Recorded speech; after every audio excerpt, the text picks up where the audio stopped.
Marvels coming at you right here. We have 6 of them total, all in one grouping for you. I'm going to walk you through them. We'll show you each one separately so that you know exactly what you're going to be bidding on. We're going to start off with number 17 right here, and I'll get some photos as we do it for the catalog.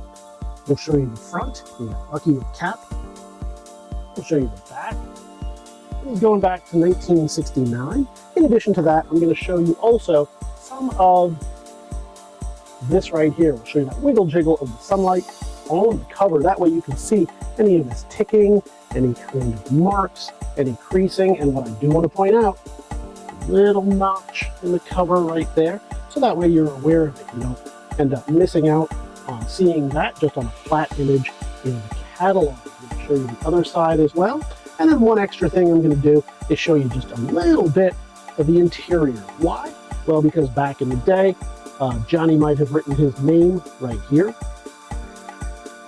We'll also show you a little bit right here, and then I'm going to show you a little bit of quality rather, and condition of the pages. The reason we do that is so you can see a little bit of it. See some of this misprint with that fading on the cap, where it's kind of green, and areas of white, where you can decide for yourself, is this white, is it off-white, is it ecru, is it brown, and decide for yourself how much fading, how much brown.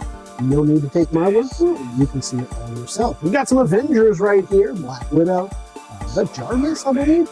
Yeah, some cool stuff. And again, Johnny might have written his name right here on the cover back in 1969, and this will give you an opportunity to see, did he do that? Now, that would have been super, super fun for him, but unfortunately not as good for you as a collector. I'll show you that notch again, because the other reason we do it is to show you the inside of the cover, where you may not see quite as well some defects in that. So there you have it. That is Captain Marvel number 17. We're going to do the same for each of these. Check that out.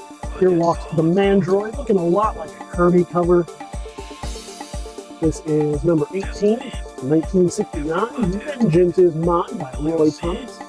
You got Jan Rog is back again, and unfortunately, this is the last of Jan Rog. So, minor key there. If you're big Jan Rog fan, you might not want to get this one. It's a little bit sad. Let's show you the wiggle jiggle on this before we move on to the internal pages. Yeah, this cover has seen better days. Can it be pressed out? Yeah, probably. Is it worth it? Well, unless you are a super Ron Young fan. Hey, Ron Young? We'll show you the edges of this right here. A little bit rough on the edge, and then we will get right into the inside. So, some water issues right here. You can see. Let's see if they go through to the rest of the pages. It looks like this is a loose cover, but I'm not feeling that. I don't want to put too much pressure on it. It looks worse than it is, but it does look pretty bad. Yeah, so we're seeing, Johnny might have spilled his drink right along here back in the day, which is unfortunate. It's sad, but it makes it easier for you to get hold of this, and we can see the roughness on the edge of this.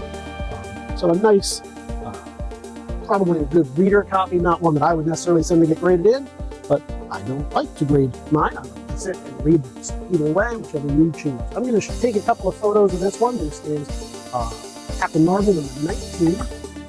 Some more Roy Thomas on this one, some Bill King, Jenkins. Yeah, Cornelius Webb in this one, as well as, of course, Rick Jones. Cover's not too bad on this one. White wiggling, jiggling all over. Some issues along here. 1 or 2 ticks. Another one down bottom. We'll show you the back. This is a little bit darker, and of course, it does have some writing. What is that and why? I don't know. Did dealers do that back in the day? I understand why the newsstand might. Why the dealers buy it. It doesn't look like it's a child's handwriting, because it's a little too neat, so I don't know. I guess mad. If anybody knows definitively why that might have been done, let us know. As we finish up with the internals, with a little bit of brick right there. 22. We got some photos right here real quick. We got Marvel. First appearance of Luann Savannah.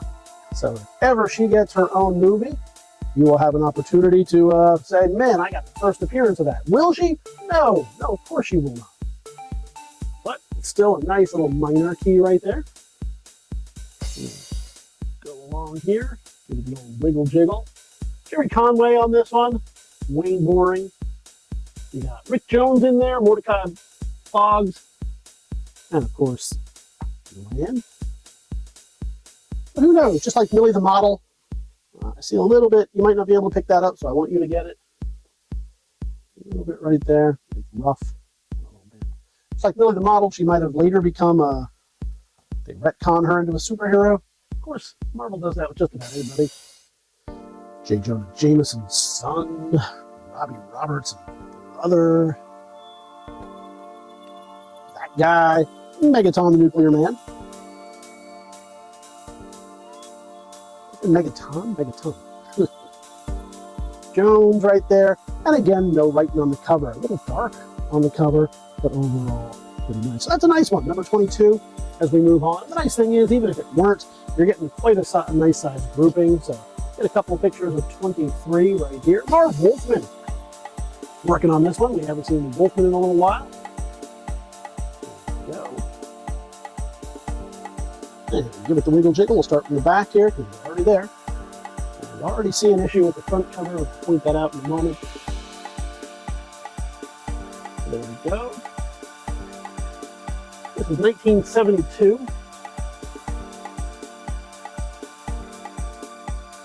And so I saw this, and I'm going to put my hand behind it so you can see the color differentiation where it has ripped. Otherwise, if we just do the pages, it might not show up as well.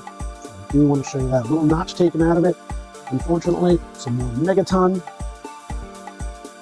A little bit of trivia. The Megaton was originally what the Tron, which Transformers was really called, until some of the higher-ups said, you know what, maybe not during the Cold War when kids are afraid of getting nuked. Let's call it something different. All right, so here we go. We got that back cover. The first inside page. Increase it, so we'll reopen it. This, there we go. We're going to go right along here. Felt like there was some loose pages. Might just be stitched slightly off. So we want to check on that. No, that all seems to be there. And the staples do still appear to be tight. If they weren't, I want you to know. So here we go. And we finish this off. As we go on to our last comic book in this particular group with Dr. Mind. Captain Marvel number 24, 1973. Another Rick Jones issue. Of course, Dr. Mind. I want to make sure we got a good picture. Day of the Android Man. We're going to give it the old wiggle jiggle. Light do its job. We'll do the same job on the background. Check that out. Fairly big. Will that press out? Probably not. Little bit of water damage. Let's see if it follows all the way through. Nope, not seeing it, so that's good. Looks like it just affects that. So can these issues be fixed? Yes. Is it worth it? Maybe. Maybe to you.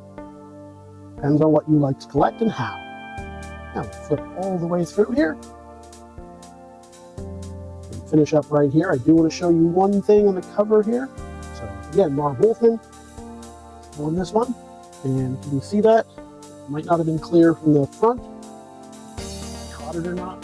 So it does have that little niche right there. That's going to do it. You're going to get all of these books, 24, 23, 22, 18, 19, 17. All one nice lot for you. All one money. All together. All you have to do is head on over to TheBigToyAuction.com. You can get all of these plus everything else that we're offering this week. All you have to do is leave your bids right now or join us live on auction day. Either way, we'll see you